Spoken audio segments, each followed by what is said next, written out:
السلام علیکم ورحمۃ اللہ وبرکاتہ۔ الحمد للہ وکفی وسلام علی عبادہ الذین اصطفی، اما بعد۔ درس بخاری کا ہمارا یہ سلسلہ جاری ہے۔ 29 نمبر کا یہ باب، چیپٹر نمبر 29۔ امام بخاری فرماتے ہیں باب الصلاۃ من الایمان وقول اللہ تعالی وما کان اللہ لیضیع ایمانکم یعنی صلاتکم عند البیت۔ یہ باب ہے کہ نماز بھی ایمان کا ایک شعبہ ہے۔ نماز ادا کرنا، نماز پڑھنا، یہ بھی ایمان کا ایک حصہ اور ایمان کا شعبہ۔ بلکہ اللہ کے رسول کی حدیث مبارکہ سرکار تو ارشاد فرماتے ہیں کہ ہمارے اور غیروں کے درمیان فرق ہی نماز ہے۔ نماز پڑھو تو سمجھو کہ بندہ مومن ہے، نماز نہیں پڑھتا پتہ نہیں مومن ہوگا کہ نہیں ہوگا۔ یہ تو ہم نے سستی کی ہوئی ہے اور سستی کی وجہ سے ہم نمازوں سے دور ہو گئے، ورنہ حضور کے زمانے میں ایمان کی نشانی نماز تھی۔ جو مسجد میں ہمیں نظر آتا کہ بھیا تو نماز پڑھتا ہی ہے تو وہاں یہ تو مومن ہے، تو اسے سلام کرتے، اور جو نماز نہیں پڑھتا پتہ نہیں مسلمان ہوگا کہ نہیں ہوگا۔ جیسے کہ اس زمانے میں داڑھی سب رکھتے تھے، سر پر پگڑی سب لپیٹتے تھے، تو کوئی یعنی کہ جبہ سب پہنتے تھے، سارے اہل عرب پہنتے ہیں، تو فرق کیا غیروں میں اور مسلمانوں میں؟ نماز۔ مومن ہے تو نماز پڑھتا ہے، مومن نہیں تو نماز نہیں۔ یہ تو نماز یہ ایمان کا ایک حصہ ہے۔ اور اللہ تبارک و تعالیٰ کا یہ ارشاد وَمَا كَانَ اللَّهُ لِيُضِيعَ إِيمَانَكُمْ، اللہ کی یہ شان نہیں کہ وہ تمہارے ایمان کو ضائع فرما دے، بیکار کر دے۔ اور یہاں امام بخاری یہ آیت مبارکہ اس لیے لائے کہ یہاں ایمان سے مراد بھی نماز ہے، یعنی اللہ کی یہ شان نہیں کہ وہ تمہاری نمازوں کو برباد کر دے، تمہاری نمازوں کو ویسٹ اور ضائع فرما دے۔ یہ کیوں ہے؟ کہتے ہیں یعنی صلاتکم عند البیت، یعنی کہ بیت اللہ کے پاس جو نمازیں پڑھی گئی وہ برباد ہو جائیں، ایسا نہیں ہوگا، اللہ برباد نہیں ہونے دے گا۔ اس کی وجہ کیا ہے وہ میں آگے بتاتا ہوں حدیث میں۔ ہم حدیث دیکھیں۔ حدثنا عمرو بن خالد قال حدثنا زهير قال حدثنا ابو اسحاق عن البراء بن عازب رضي الله تعالى عنه ان النبي صلى الله عليه وسلم كان اول ما قدم المدينة نزل على أجداده أو قال أخواله من الأنصار وأنه صلى قبل بيت المقدس 16 شهرا أو 17 شهرا وكان يعجبه أن تكون قبلته قبل البيت وأنه صلى أول صلاة صلاها صلاة العصر وصلى معه قوم فخرج رجل ممن صلى معه فمر على أهل مسجد وهم راكعون فقال أشهد بالله لقد صليت مع رسول الله صلى الله عليه وسلم قبل مكة فداروا كما هم قبل البيت وكانت اليهود قد أعجبهم إذا كان يصلي قبل بيت المقدس وأهل الكتاب فلما ولى وجهه قبل البيت أنكروا ذلك۔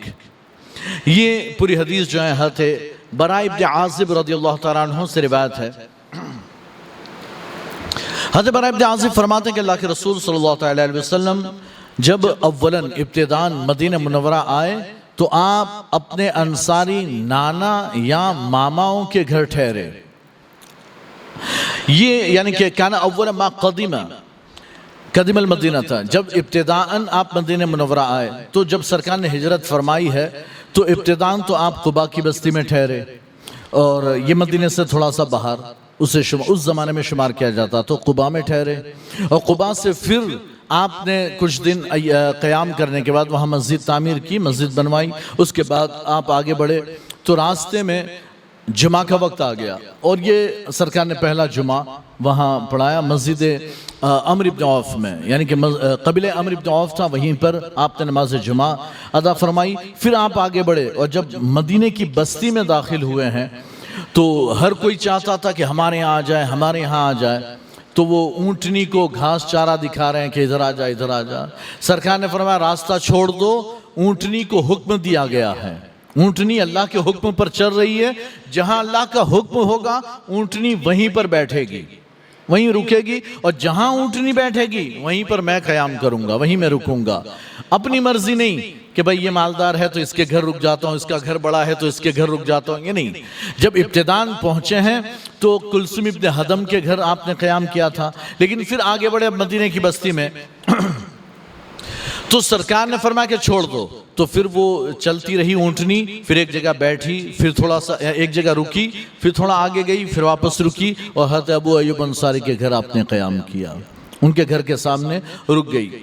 بہرحال یہ تو ہجرت کی ابتدائی بات تھی، لیکن یہاں یہ کہہ رہے ہیں کہ جب ابتداءً مدینہ منورہ سرکار تشریف لائے، نزل علی اجدادہ او قال اخوالہ من الانصار، سرکار اپنے ناناؤں کے گھر یا اپنے ماماؤں کے گھر ٹھہرے مدینہ میں جو انصار تھے۔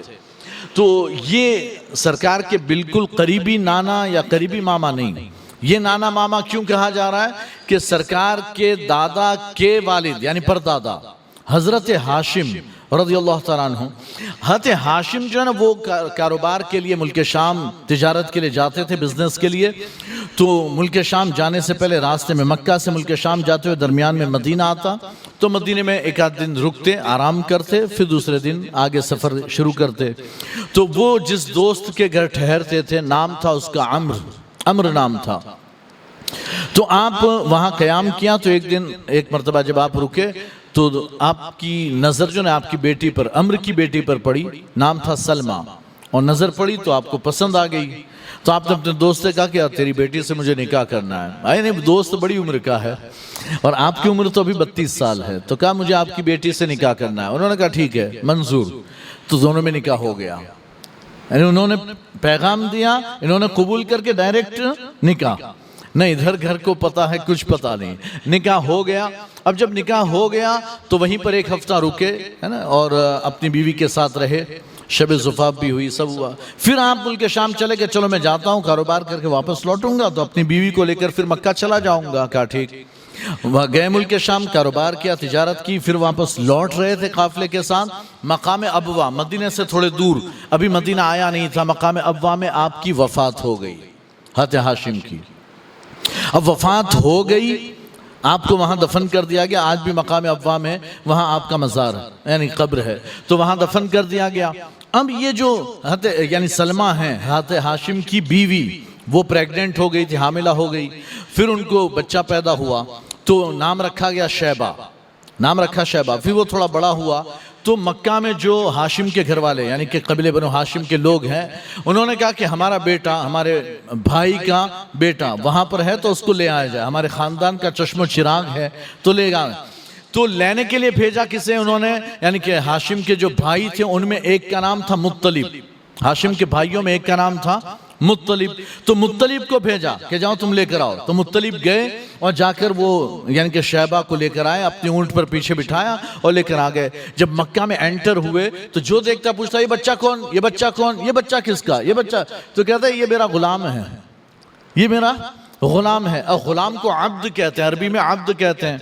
تو اب ان کا نام ہی پڑ گیا عبد المطلب، مطلب کے غلام، نام ہی پڑ گیا عبد المطلب۔ اور یہی عبد المطلب ہیں کون، حضور کے دادا، حضور کے دادا ہیں عبد المطلب۔ اور پھر ان سے بیٹے پیدا ہوئے عبداللہ، ویسے تو ان کی اولاد نہیں ہوتی تھی، پھر انہوں نے منت مانی، اور منت کیا مانی کہ جو میرا یعنی کہ اے اللہ اگر میری اولاد زندہ رہی اور جوانی تک پہنچی تو میرا جو سب سے پیارا بیٹا ہوگا میں اسے تیری راہ میں قربان کروں گا۔ تو 10 بیٹے پیدا ہوئے، ان 10 میں 10ویں جو سب سے پیارے تھے وہ جناب عبداللہ، حضور کے والد ہے نا۔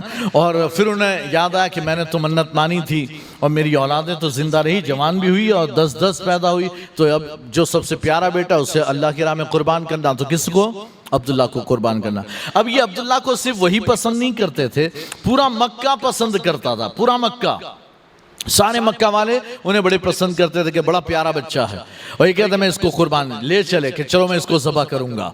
تو لوگوں نے روکا کہ نہیں ایسا نہیں کرو، کہتا نہیں میں نے منت مانی تو قربانی تو کرنی پڑے گی، میں نے منت مانی ہوئی ہے۔ تو ایسے ایک کام کرو، ہم یعنی اس کا کوئی حل اور راستہ تلاش کرتے۔ تو پھر پہنچ گئے کہاں، ایک کاہن کے پاس، ایک جوتشی نجومی کے پاس پہنچے اور اس سے پوچھا، اس نے کہا کہ ایک کام کرو، ایک طرف عبداللہ کا نام رکھو اور ایک طرف یعنی ایک عبداللہ کا نام اور ایک طرف جو ہے اونٹ، 10 اونٹ، اور دونوں چٹھیاں اچھالو اور پھر کوئی اٹھائے چٹھی، اگر عبداللہ کا نام نکلے تو پھر 10 اونٹ بڑھا دینا، اگر اونٹ کا نام نکلے تو 10 اونٹ ذبح کر دینا، اور اگر جب تک اونٹوں کا نام نہ آئے 10 اونٹ بڑھاتے جانا۔ کہا ٹھیک۔ تو اس طرح سے قرآن اندازی ہوئی، چٹھیاں اچھالی گئی، وہ ہر بار عبداللہ کا نام نکلتا، 10 اونٹ بڑھتے، یہاں تک کہ 100 اونٹ اور عبداللہ یہ چٹھیاں اچھالی گئی تو پھر اونٹوں کا نام نکلا کہ 100 اونٹ قربانی کیا جائے. تو پھر بھی عبد المطلب کہتے ہیں نہیں یہ تو ہو سکتا ہے تکا. اب تک عبداللہ 10 بار نکلا, ایک آدھ بار اونٹ کا نام آ گیا تو میں اونٹ ذبح نہیں کروں گا. دوبارہ کرو, 3 بار کیا, 3 بار کیا, تینوں مرتبہ اونٹوں کا نام نکلا. تو پھر حضرت عبد المطلب نے اپنے بیٹے کی جگہ 100 اونٹ قربان کیے ہیں, 100 اونٹوں کی قربانی دی. اور حضرت عبداللہ سے اللہ کے رسول کی ولادت ہوئی. حضرت عبداللہ بھی جو ہے نا وہ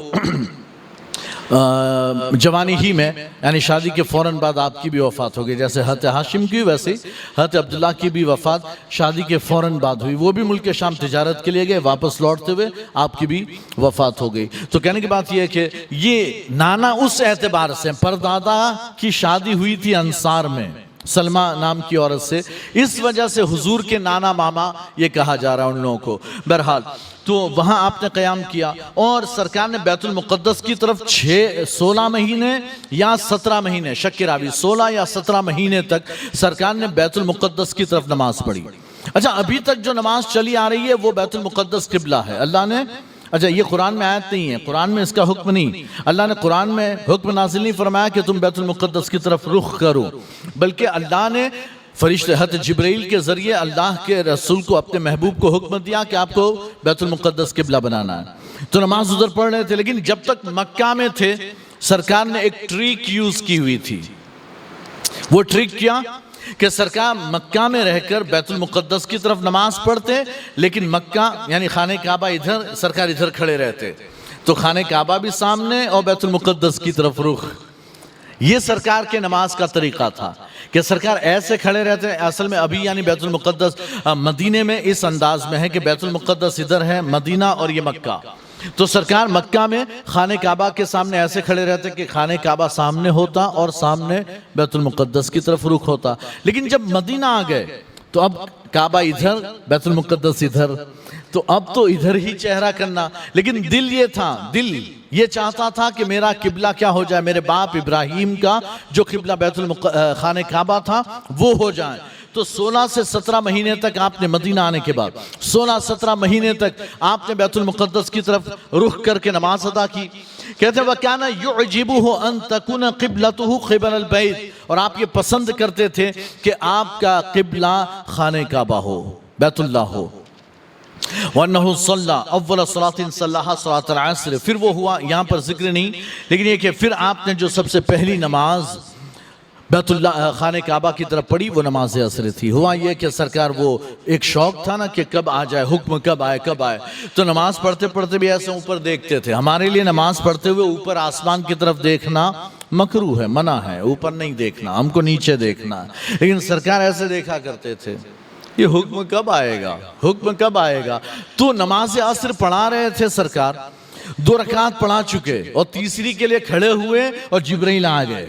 اور جبرائیل درمیان نماز میں کہتے ہیں کیا, اے محبوب اللہ نے آپ کی سن لی, اللہ نے سن لی, اپنا منہ پھیر لیجئے خانہ کعبہ کی طرف. یعنی ادھر منہ ہے, اب آپ کو ادھر سے ادھر گھومنا ہے, یعنی دیوار قبلہ ادھر, اب آپ کو دیوار قبلہ ادھر بنانی ہے. تو آپ سوچیں کتنا لمبا گھومے کہ سرکار وہاں کھڑے, پیچھے مرد حضرات صحابہ کھڑے, پھر بچے کھڑے, پھر عورتیں کھڑی ہیں, یہاں عورتیں کھڑی ہیں.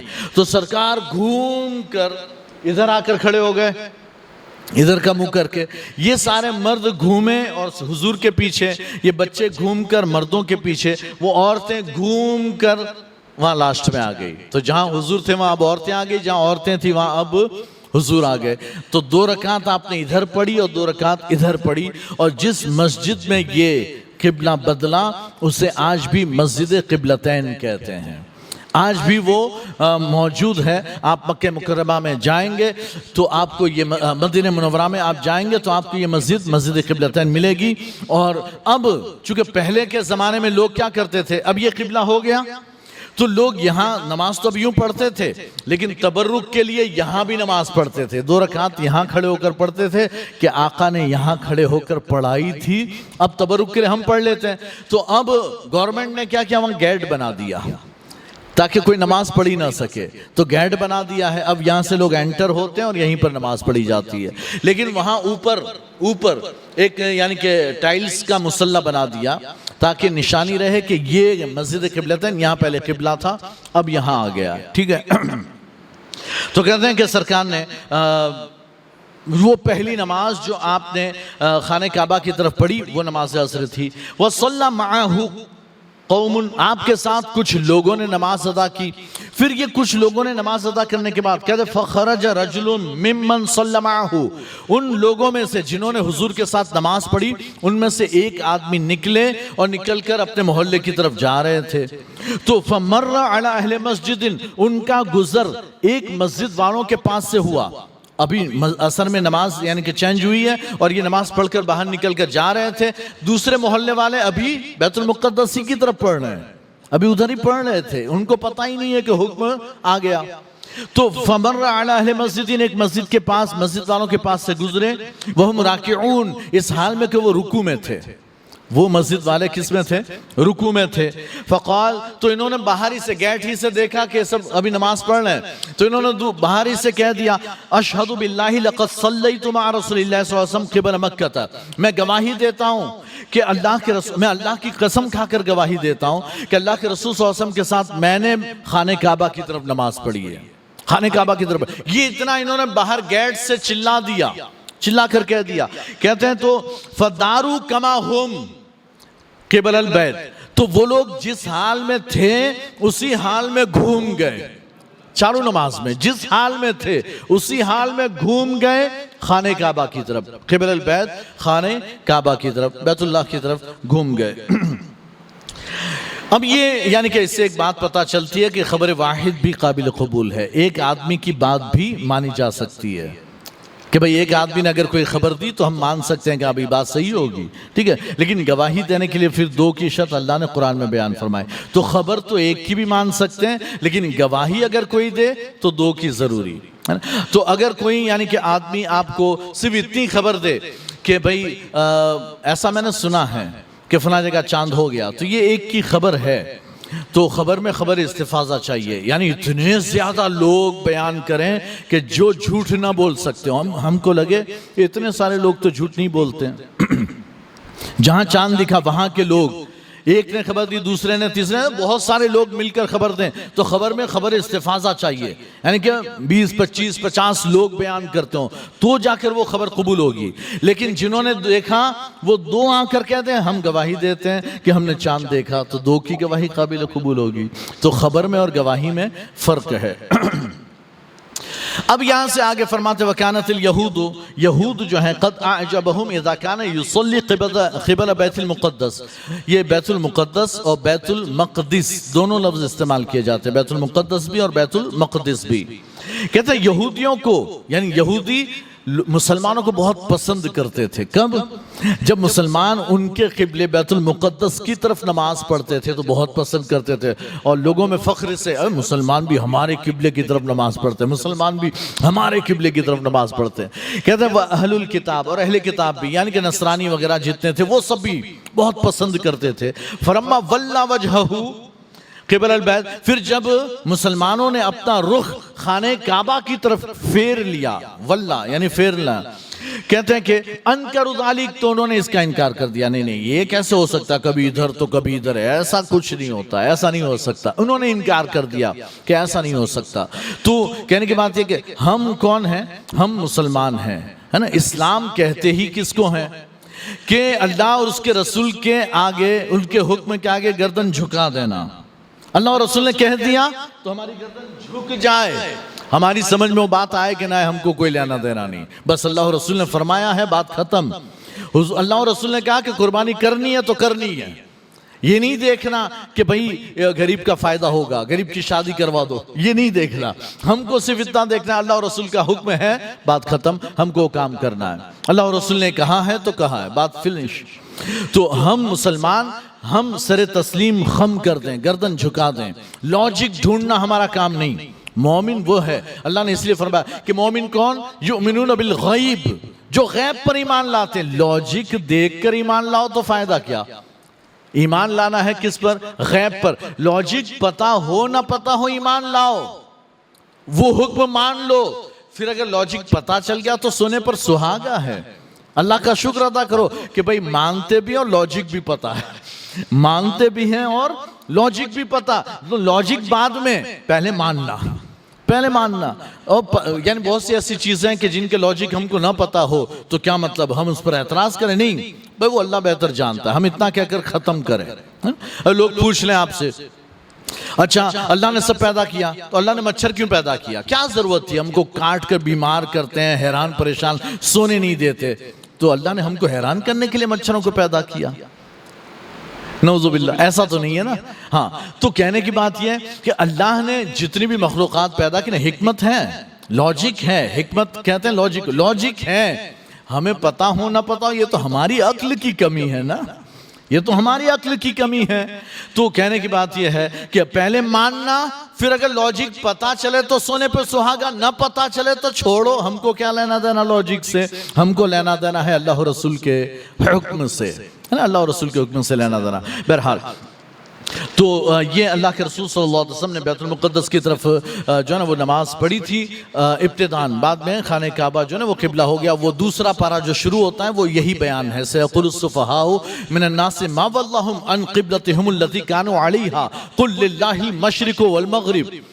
اللہ تعالیٰ فرماتا ہے ان قریب، یعنی یہ قبلہ بدلنے سے پہلے اللہ نے اپنے محبوب کو خبر دے دی، ان قریب یہ کچھ بے وقوف لوگ کہیں گے.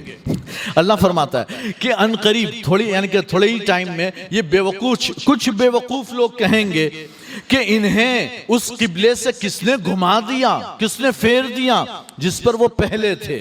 اے محبوب کہہ دو مشرق بھی میرے اللہ کا، مغرب بھی میرے اللہ کا، میں تو وہاں جھکوں گا جہاں میرا رب فرمائے گا. یہی اسلام ہے. ہم یہ نہیں دیکھتے کہ بھئی پہلے وہاں تھا تو اب یہاں کیوں کیا. نہیں بھئی، اللہ کی مرضی، اللہ جہاں جھکا ہم جھکیں. اگر اللہ نے اتر بنا دیا ہوتا کہ بھئی اتر کی طرف نماز پڑھنی تو ہم اتر کی طرف پڑھ لے ہوتے ہیں، دکھن کی طرف پڑھنی تو دکھن کی طرف، پورب کی طرف تو پورب. اللہ جو کہتا ہم وہ مانتے. ہاں، وہ جو کہہ دیتا نا ہم تو وہی کر رہے ہوتے. آج اگر پورب قبلہ ہوتا نا کہ بھئی اللہ فرماتا کہ بھئی سارے کے سارے سورج طلوع ہونے کی طرف رخ کر لو، تو ہم تو ابھی پورب کی طرف نماز پڑھ رہے ہوتے. ہمارا قبلہ ادھر ہوتا، ادھر گیٹ ہوتا. لیکن ابھی اللہ نے فرمایا کہ ادھر کرنا تو ہم نے ادھر کیا ہے، ادھر کیا. تو ہم تو اللہ کے حکم کے آگے سر جھکاتے ہیں. اللہ نے جو حکم دیا ہم وہ مانتے ہیں. یہ آج کی ہماری یہ حدیث تھی. آگے امام بخاری نے جو اس پر ایک کچھ بات کا اضافہ کیا، فرماتے ہیں کہ قال زہیر کہتے ہیں حدثنا ابو اسحاق عن البراء فی حدیثی. ایک اور سند سے تھوڑے سے الفاظ کا اختلاف. زہیر کہتے ہیں ہم سے حدیث بیان کے ابو اسحاق نے، وہ براء ابن عازب سے اپنی حدیث میں روایت کرتے ہیں ہاں اسی پوری حدیث کو. لیکن وہاں یہ ہے کہ انہو مات علی القبلۃ، کہ کچھ لوگ، یہ وہ بات آئی کہ یہ آیت اللہ نے فرمایا کہ اللہ کی یہ شان نہیں، بس آخری بات، اللہ کی یہ شان نہیں کہ وہ تمہاری نمازیں ضائع و برباد فرما دے گا. یہ کیوں فرمایا اللہ نے؟ ٹھیک ہے. تو اس پر کہتے ہیں کہ انہو مات علی القبلۃ قبل ان تحول رجال. کہتے ہیں ان کی حدیث میں، ابو اسحاق کی حدیث میں جو براء ابن عازب سے، اس میں یہ الفاظ بھی ہیں کہ اس قبلے پر یعنی بیت المقدس کی طرف نماز پڑھ کر کچھ لوگوں کی وفات ہو گئی، شہید ہو گئے یا وفات ہو گئی قبل اس کے کہ قبلہ پلٹتا. بیت المقدس کی طرف نماز پڑھ رہے تھے اور انتقال ہو گیا یا شہید ہو گئے. اسعد ابن زرارہ ہیں اور کچھ اور صحابہ جو وفات پا گئے یا شہید ہو گئے. اب مسئلہ یہ تھا کہ ادھر پڑھی اور انتقال ہو گیا، دنیا سے چلے گئے. انہوں نے ایک بھی نماز خانہ کعبہ کی طرف نہیں پڑھی ہے. تو لوگ، صحابہ کے دل میں خیال آیا، اب جب حکم بدل گیا تو صحابہ کے دل میں خیال آیا وہ جو وفات پا گئے ہمارے ساتھی، انہوں نے تو ایک بھی نماز خانہ کعبہ کی طرف نہیں پڑھی، تو ان کی نمازوں کا کیا؟ ہم کو تو موقع مل گیا، ہم تو زندہ ہیں، اب تو ہم خانہ کعبہ کی طرف پڑھیں گے اور ہمارا اجر و ثواب. ان کا کیا؟ تو اللہ نے فرمایا اللہ کی یہ شان نہیں کہ وہ تمہاری نمازیں برباد فرما دے. جس نے ادھر پڑھی وہ بھی قبول، جو ادھر پڑھے گا وہ بھی قبول ہے. تو کہتے ہیں کہ وَقُتِلُ، اور شہید کر دیے گئے. فَلَمْ نَدْرِ مَا نَقُولُ، تو ہمیں نہیں پتا کہ ہم ان کے بارے میں کیا کہیں. کہتے ہیں کہ فِيهِمْ، ان کے بارے میں ہم کیا کہیں؟ فَأَنزَلَ اللَّهُ تَعَالَى، تو اللہ نے یہ آیت مبارکہ نازل فرمائی، وَمَا كَانَ اللَّهُ لِيُضِيعَ إِيمَانَكُمْ، اللہ کی یہ شان نہیں کہ وہ تمہارے ایمان یعنی کہ تمہارے اعمال، تمہاری نمازوں کو برباد فرما دیں۔ یہاں اللہ نے قرآن میں ایمان فرما کر نماز مراد لی ہے کہ نمازیں برباد نہیں ہوگی، وہ نمازیں بھی ان کی قابل قبول ہے۔ چلیں یہاں سے پھر اگلا 23واں چیپٹر ہم انشاءاللہ شروع کریں گے۔ السلام علیکم ورحمۃ اللہ وبرکاتہ۔